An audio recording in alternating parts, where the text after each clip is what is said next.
সুপ্রিয় শিক্ষার্থীরা, তোমরা এই প্রশ্নটা ভালোভাবে দেখে নাও। এই প্রশ্নটি কোন একটা বিদ্যালয়ে এসেছে। এখন এই প্রশ্নটি হুবহু তোমার স্কুলে আসতে পারে, আবার 70 থেকে 80% কমনও পড়তে পারে। আমরা প্রতিদিন এরকম প্রশ্নগুলো দেখব, এর ফলে তোমাদের পরীক্ষায়ও কমন পড়বে। এই প্রশ্নের উত্তরগুলো তোমরা বই অথবা গাইডে পেয়ে যাবে। তো বহু নির্বাচনী প্রশ্ন দেখো। 15টি 1 করে 15 নম্বর। 1/√7 -1 √7 অনুক্রমটির সাধারণ অনুপাত কত? তো এগুলোর অ্যান্সার তোমরা গাইডে খুঁজলে পেয়ে যাবে। পর 14, 10, 6, 2 ধারাটির সাধারণ অন্তর কত? গুণোত্তর অনুক্রমের n-তম পদের সূত্র কোনটি? b⁴n = a সূচক সমীকরণটি লগারিদম সমীকরণ নিচের কোনটি? লগারিদম কয় প্রকার? x⁴0 = 1 এর জন্য শর্ত কোনটি? 2x - y = 5 সমীকরণটি নিচের কোন স্থানাঙ্কের জন্য সত্য? x² + 3x + 2 = 0 এর সমাধান কত? ত্রিকোণ শব্দটির কোন ভাষা থেকে এসেছে? এসএসসি 2025 শেষ মুহূর্তের প্রস্তুতি কোর্সটি করে পরীক্ষা টেনশন আজই দূর করে ফেলো। স্পেশাল প্রোমো কোড ব্যবহার করলে পেয়ে যাবে 500 থেকে 1000 টাকা পর্যন্ত ডিসকাউন্ট। কোর্সটি সকল গ্রুপের জন্য অ্যাভেলেবল। cot = 5/30 হলে tan θ এর মান কত? sin⁴a + sin² = 1 হলে। তারপর cosec 270 ডিগ্রি মাইনাস θ 210 ডিগ্রি এর রেফারেন্স কোণ কত? উল্লেখিত সংখ্যাগুলোর গাণিতিক গড় কত? সংখ্যাগুলোর গাণিতিক গড় হতে নির্ণীত গড় ব্যবধান নিচের কোনটি? তো এগুলোর অ্যান্সার তোমরা গাইডে পেয়ে যাবা। গুণোত্তর ধারার প্রথম n সংখ্যক পদের সমষ্টি নির্ণয় সূত্রটি লেখো। 2 + 4 + 6 তারপর +2m ধারাটির সমষ্টি কত?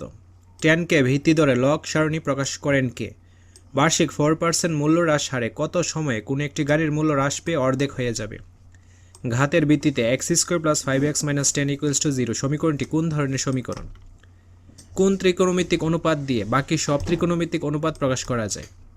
তো 1 সেকেন্ড সমান কত ডিগ্রি? ত্রিকোণমিতিক কোন চতুর্ভাগের ভিতরে অবস্থান করাকে কি বলে? একটি অভিন্নস্ত উপাত্তের বৃহত্তম মান x(h) এবং ক্ষুদ্রতম মান x(1) হলে পরিসর কত? পরিমিত ব্যবধানের বর্গ নেওয়া হলে তথ্য সারির কি পাওয়া যায়? তারপর সংক্ষিপ্ত রচনামূলক প্রশ্ন 75 নম্বর। p এর মান কত হলে p + 1 2p + 3 + 4p + একটি সমান্তর ধারা হবে? x + 6 x + 12 x + 15 একটি গুণোত্তর অনুক্রম হলে x এর মান নির্ণয় করো। 1 - 3 + 9 - 27 + প্রথম 60টি পদের সমষ্টি নির্ণয় করো। log x 324 = 4 হলে x এর মান নির্ণয় করো। তারপর একটি কারখানার প্রতিনিয়ত 3.5 গুণ 10² Wm² মাত্রার শব্দ বের হচ্ছে, সেই কারখানার শ্রমিকদের কানে কত ডেসিবেল ওই শব্দ পৌঁছাবে? প্রতিস্থাপন পদ্ধতিতে 8x + 5y - 11 = 0 এবং 3x - 4y - 10 = 0 সমীকরণ দুটিকে সমাধান করো। p এর কোন মানের জন্য 3x - 4y = 1 এবং 9x + py = 2 এর জন্য একটি মাত্র সমাধান থাকবে? একটি গাছের পাদদেশ হতে 15 মিটার দূরে বোতলের কোনো বিন্দুতে গাছের শীর্ষবিন্দুর উন্নতি কোণ 60 ডিগ্রি হলে গাছটির উচ্চতা নির্ণয় করো।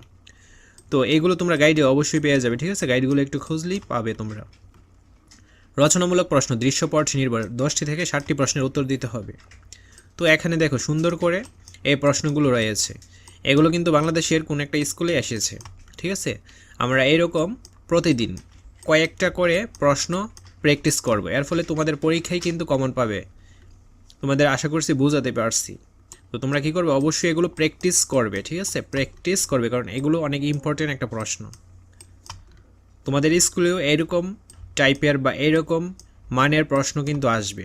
তোমরা গাইডে এই প্রশ্নগুলো পেয়ে যাবা। তো আজকের ক্লাসটি এ পর্যন্ত। পরবর্তী ক্লাসটি সবার আগে পাওয়ার জন্য অবশ্যই চ্যানেলটি সাবস্ক্রাইব করে অল নোটিফিকেশন করে রাখতে হবে, যেন ভিডিও ছাড়া মাত্র সবার আগে তোমাদের কাছে পৌঁছে যায়। ধন্যবাদ সবাইকে।